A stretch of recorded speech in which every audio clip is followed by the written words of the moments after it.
আজ তাহলে চলে যাবো স্যার? হ্যাঁ হ্যাঁ এসো।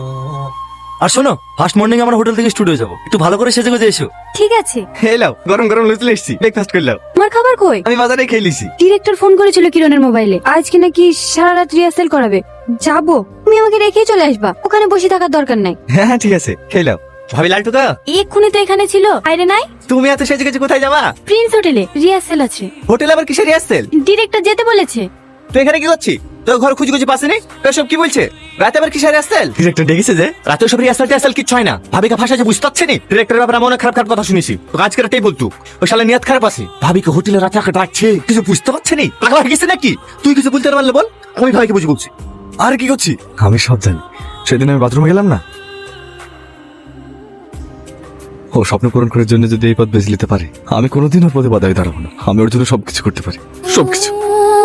তোর মাথাটা খারাপ হয়ে গেছে, তোরা পাগলা হয়ে গেছি। যা যা যা যা যা খুশি তাই কর গা, আমি আর কিছু বলছি না। যাও ভিতরে গিয়ে জিজ্ঞেস করবা, ওরাই বলে দেবে। আমি আর যাবো না। মন খারাপ কেন? সকালে তো আমি আসবো। এই টাকাটা রাখো, কিছু খেতে মন গেলে খাবা।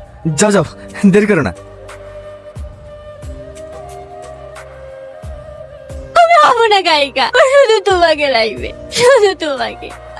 I love you Laltu, I love you.